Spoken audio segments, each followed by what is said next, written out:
Bulk drug వ్యతిరేకంగా పోరాటం చేస్తున్న మత్స్యకారుల తరపున వైఎస్ఆర్ కాంగ్రెస్ పార్టీ తన స్టాండ్ తీసుకుంది. ఈ నెల 22వ తారీఖున చలో రాజయ్యపేటకు పిలుపునిచ్చింది. ప్రస్తుతం మన దగ్గర మాజీ మంత్రి గుడివాడ అమర్నాథ్ ఉన్నారు.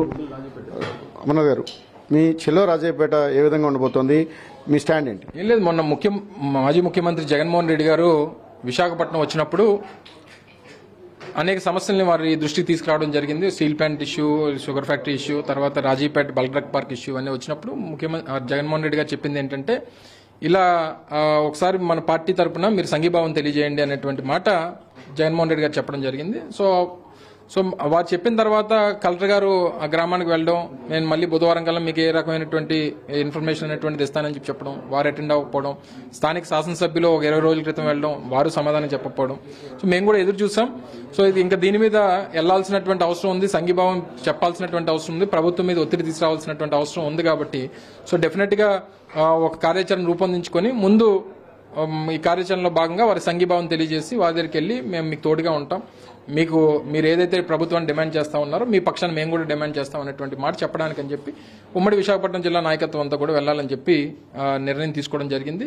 ఆ రోజు ఉదయం 10 గంటలకి గ్రామానికి వెళ్లి వారితో మాట్లాడి వారికి సంఘీభావం తెలిసి జగన్మోహన్ రెడ్డి గారు మీ దగ్గరికి వెళ్లి మిమ్మల్ని మీకు సంఘీభావం తెలియజేయమన్నారు.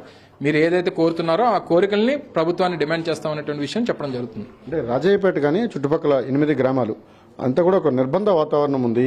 అటువంటి పరిస్థితుల్లో బయట నుంచి రాజకీయ పక్షాలు వస్తే వాటిని రెచ్చగొట్టే విధంగా ఉంటుంది, లా అండ్ ఆర్డర్ ఇష్యూ వస్తుంది అనేది పోలీసుల నుంచి వస్తున్న అభ్యంతరం. దాని మీరు విధంగా అంటే సీఎం రమేష్ లాంటి వాళ్ళు అలాంటి వాళ్ళు వెళ్తే బయట నుంచి వచ్చినట్టు. మేము ఎక్కడ పుట్టి పెరిగిన వాళ్ళం కదా, మేము లోకలేం కదా, మేము ఎక్కడే పుట్టి పెరిగాము, ఈ ప్రాంతంలో పెరిగాము, ఈ ప్రాంతంలో శాసనసభ్యులు పనిచేసాం, ఇక్కడే చదువుకున్నాం, అన్ని ఇక్కడ చేసిన వాళ్ళం. మేము బయట వాళ్ళు ఎలా అవుతాం? సో ఏదైతే టెరిటరీ, అదేం సెపరేట్ టెరిటరీ కాదు, ఈ రాష్ట్రంలోనే ఒక గ్రామం, ఈ దేశంలోనే ఒక ప్రాంతం, దానికి ఏం సపరేట్ చట్టాలు లేవు, లేకపోతే దానికి ఏం సపరేట్ వ్యవస్థలు లేవు. ఈ రకమైనటువంటి ధోరణి వెళ్ళినప్పుడు సహజంగా అక్కడ మరింత ఎంత అణచివేతకు గురి చేయాలనేటువంటి ప్రయత్నం చేస్తే అంత తిరుగుబాటు వస్తుంది. దానివల్ల ప్రభుత్వానికే నష్టం. సో దయచేసి ఇవి గమనించి మేము మాత్రం వచ్చేమడుగుతాం, మిమ్మల్ని అడుగుతాం, మిమ్మల్ని డిమాండ్ చేస్తాం, వారి కోరికల్ని నెరవేర్చమని అడుగుతాం. అంతకుమించి అక్కడేం ఫైటింగ్ చేయడానికో లేకపోతే ఇంకోటి చేయడానికో కాదు కదా. వారి ప్రజలు ఏదైతే కోరుకుంటున్నారో ఆ కోరికను నెరవేర్చమని చెప్పి కోరడానికి వెళ్తున్నాం, వారికి మీకు మేము తోడుగా ఉన్నాం అన్నటువంటి ఒక భరోసాను ఇవ్వడానికి వెళ్తున్నాం. సో దాన్ని అణచివేయాలనేటువంటి ప్రయత్నం చేసి ఇవన్నీ రొటీన్ గా జరుగుతాయి. మొన్న కూడా జగన్మోహన్ రెడ్డి గారు రానేమో అన్నారు, ఎలాగొస్తారో చూస్తా ఉన్నాం, వచ్చారు, కలిశారు, అందరితో మాట్లాడారు, చెప్పారు, వెళ్ళిపోయారు. సో అలాగే జరుగుతుంది తప్ప ఇదేమి ఆగేది కాదు. ఇది అంటే గ్రామస్తులు చాలా స్పష్టంగా చెప్తున్నారు, మాకు బల్క్ డ్రగ్ పార్క్ వద్దని. గత ప్రభుత్వ హయాంలోనే బల్క్ డ్రగ్ పార్క్ వచ్చింది, దీనికి శంకుస్థాపన చేసింది వైఎస్ఆర్ కాంగ్రెస్ పార్టీ అనేది టీడీపీ చేస్తున్నారు. దీన్ని మీరు ఏ విధంగా జస్టిఫై చేస్తారు? బల్క్ డ్రగ్ పార్క్ అనౌన్స్మెంట్ చేసినటువంటిది ఆ రోజు దేశంలో 17 రాష్ట్రాలు పోటీ పడితే 3 రాష్ట్రాలకి అవకాశం దక్కింది. గుజరాత్, హిమాచల్ ప్రదేశ్, ఆంధ్రప్రదేశ్, ఈ 3 రాష్ట్రాలకి. సో వచ్చినప్పుడు అనౌన్స్మెంట్ చేసిన తర్వాత ఫౌండేషన్ అనేటువంటిది వేయలేదు. ఎందుకంటే ఫౌండేషన్స్ ఎప్పుడు వేస్తాం? సెంట్రల్ గవర్నమెంట్ స్కీమ్ కాబట్టి, సెంట్రల్ గవర్నమెంట్ ఇచ్చినటువంటిది కాబట్టి. ప్రధానమంత్రి గారు వస్తారని అన్నారు, అవ్వలేదు, జరగలేదు, అయిపోయింది. పబ్లిక్ హియరింగ్ అనేటువంటి జరిగిన తర్వాత, పబ్లిక్ యాక్సెప్టెన్స్ అయిన తర్వాత అప్పుడు ఫౌండేషన్స్ మిగిలినటువంటి ప్రాసెసెస్ జరగాలి. పబ్లిక్ హియరింగ్ అయినప్పుడే గొడవ అయిపోయింది. కానీ దానికంటే ముందు వీళ్ళు ఫౌండేషన్ వేశారు. తెలుగుదేశం కూటమి ప్రభుత్వం ఫౌండేషన్ వేసింది. కానీ వీటన్నిటికన్నా మించి, అంటే మేము ఆ రోజు ప్రకటన చేసినప్పుడు లేనటువంటి ఆందోళన దేనివల్ల క్రియేట్ అయింది? ఆ రోజు స్థానికంగా ఉన్నటువంటి ప్రతిపక్ష నాయకులుగా ఉన్నటువంటి వ్యక్తులు ఆ ప్రజల్లోకి వెళ్ళి మీకు క్యాన్సర్ వస్తుంది, మీకు పిల్లలు పుట్టరు, మీకు ఇదైపోతున్నారు, మీరు అదైపోతున్నారు, మీరు చచ్చిపోతారు, మీరు ఇదైపోతారు అని చెప్పి ప్రచారం చేసింది ఎవరు?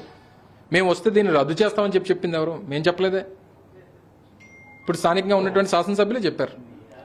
మరి అదే కదా అడుగుతున్నారు ప్రజలు కూడా. అమ్మా, నువ్వు వచ్చినప్పుడు, గతంలో ప్రతిపక్షంగా వచ్చినప్పుడు ఇంత పెద్ద నీతి కబుర్లు చెప్పావు కదా, మరి ఈ రోజు నువ్వు అధికారంలోకి వచ్చి ఒక హోదాలో ఉన్నప్పుడు మేము అడిగింది ఎందుకు చేయట్లేదని అంటే, నేను రేపు మాట్లాడతాను, ఎల్లుండి మాట్లాడతాను, నెల అయిపోయింది.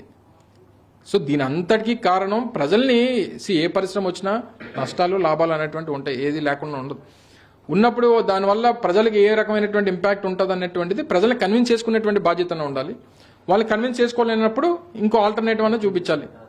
సరే, పోనీ గూగుల్ డేటా సెంటర్ విశాఖపట్నం వచ్చింది కదా, పోనీ బల్క్ డ్రగ్ పార్క్ అమరావతిలో పెట్టచ్చు కదా, పోనీ తప్పే ఉంది. పక్కనే కృష్ణానది ఉంది. అంటే మీకు కావాలంటే మీ జనాలు, మీ జీవితాలు, మీ ప్రజలు బాగుండాలి. మీకు అమరావతి ఒక సపరేట్ రాష్ట్రం, మీకు అది మీకు సొంతం, మిగిలిన రాష్ట్రాల్లో ప్రజలకు ఏం వచ్చినా పర్లేదు, వాళ్ళ టెంపరేచర్లు ఏమైపోయినా పర్లేదు, వాళ్ళ జీవితాలు ఏమైపోయినా మార్చండి, పెట్టండి బల్క్ డ్రగ్ పార్క్. ఎలాగా ఎన్ని దగ్గర ఇంకొక 50,000 ఎకరాలు 55,000 ఎకరాలు నోటిఫికేషన్ అంటున్నారు కదా, అందులో ఒక 2,000 ఎకరాలు ఇవ్వండి అమరావతిలో. కృష్ణానది పక్కనే ఉంటుంది, వేస్ట్ వాటర్ అంతా కృష్ణానదిలో వదిలేయచ్చు కదా.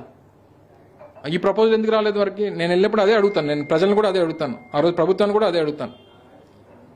సో ఇవన్నీ కూడా వారు చేసినటువంటి తప్పిదాలు వాళ్ళకే చుట్టుకున్నాయి. సో ఏదైనా మాట్లాడినప్పుడు జాగ్రత్తగా మాట్లాడాలి.